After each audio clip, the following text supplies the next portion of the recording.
and welcome to the New News Weather Report. I'm John Cloud, and with me today is one of our newest meteorologists, Juan Snow. Happy to join the team, John. Well, let's begin. Starting off, by using our in-house thermometer, we've measured the temperature to be 55 degrees Fahrenheit. Ah, yes, thermometers, the great mystery of meteorology. How do they do their magic anyways? Well, it's not magic. Thermometers have a liquid in them, generally alcohol, that either expands or contracts due to absorbing or losing heat energy. Okay, let's go with that. According to our barometer, the current air pressure is about 113 millibars. I still don't know why we have to know that. It's not like we can feel it or anything. We measure it because differences in air pressure create winds. Oh, right. And speaking of winds, our current wind is at 13 miles per hour and heading towards the east. And we know that from our wind vane and anemometer. Yep, you got that one right. I know.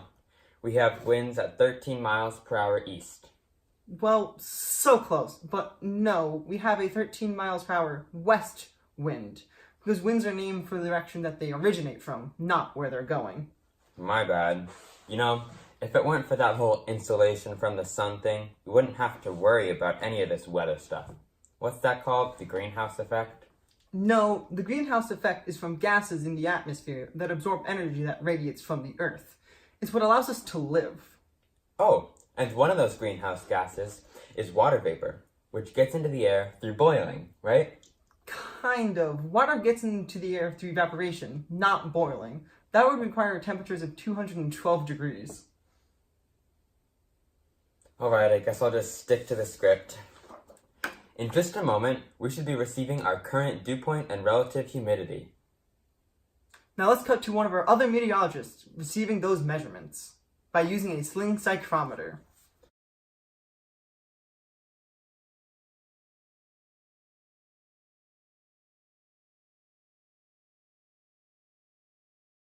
Now, using the differences between the dry bulb and the wet bulb temperatures, we've been able to determine that the dew point is at 40 degrees and the relative humidity is at 80%. This can help us determine more about the formation of clouds. If the temperature is below the dew point and there are condensation nuclei, then clouds will form. And you know what clouds bring? Precipitation. Today, we've been able to predict that there will be a high chance of precipitation due to the temperature and dew point getting closer together. Breaking news! There seems to be a lake effect storm in Buffalo. This was caused by the fact that water in the Great Lakes has still remained unfrozen and has now been carried over to a colder place where it's become snow. The reason for the water not becoming frozen over is due to water's high specific heat.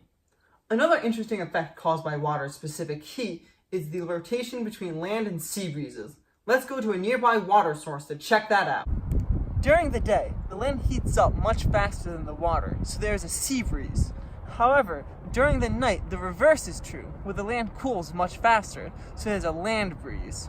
Back to the studio. Another important wind interaction is that of high and low pressure systems.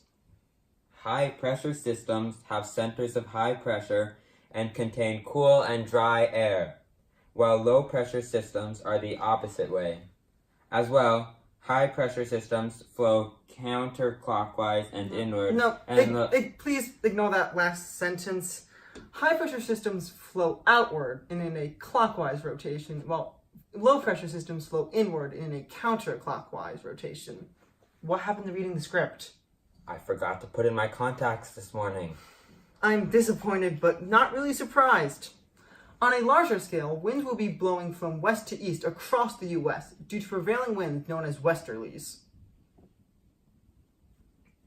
Also, with this upcoming change in seasons, it's important to be ready for monsoons. Really? Can someone get him a pair of glasses?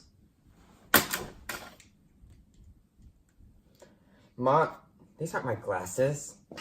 Monsoons work similarly to how land and sea breezes work, but instead are influenced by seasonal changes, not daily changes.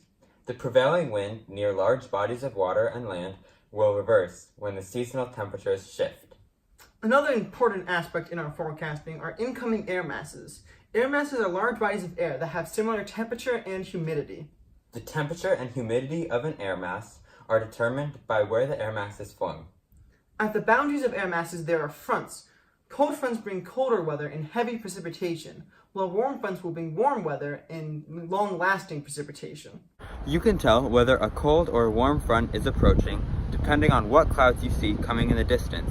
For example, thinner clouds like stratus or cirrus clouds indicate a warm front, while tall, puffy cumulus clouds indicate a cold front. As you can see today, since there are cumulus clouds, you can tell that a cold front is approaching.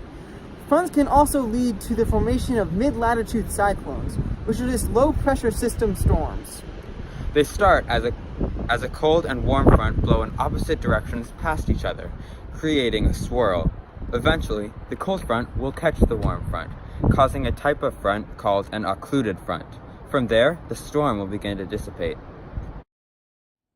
Now, time for a new news national weather report. There seems to be a hurricane forming that could hit Florida. It's classified as a category 2 out of 5, with winds up to 100 miles per hour. Also, in North Carolina, there appears to be a lot of flooding. These floods may result in the sweeping away of cars or even the destruction of homes. Floods are responsible for massive amounts of loss of life and property. So please, stay safe. Ways to be safe during a natural disaster include listening to early warnings like these. Also, be sure to have emergency supplies in case you aren't able to leave your home. Now, time for our global new news weather report. Wait, climate? Isn't that just the same thing as weather? You are doing so well. Climate is different from weather because climate involves the average set of weather conditions over a long period of time, not just at a certain moment. One of the biggest impacts on our Earth's climate is global warming. Doesn't that just happen when the seasons change? Really? Okay. No. Global warming is the average rise in temperature over many years. This mainly happens because of the carbon dioxide that people put into the atmosphere. Another harmful way that we hurt the atmosphere is through air pollution. Air pollution can result in toxic smog that we could breathe in, or acid rain, which can destroy an animal's habitat. Also, the global climate has been changing due to an increase in deforestation. When forests are cut down, the globe loses trees, which can get rid of carbon dioxide and provide a home for animals. Often, deforestation occurs to fuel urbanization. When all that natural ground is replaced with pavement that has a much lower specific heat, it can widely increase the range of temperatures that occur throughout the day.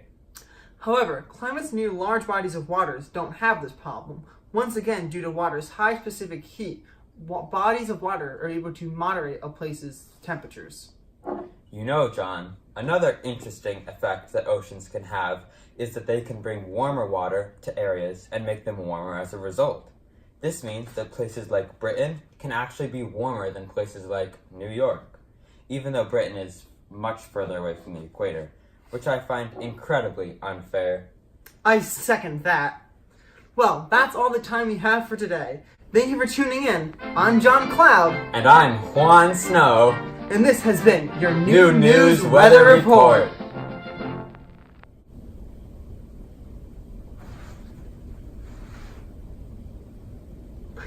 Terrifying.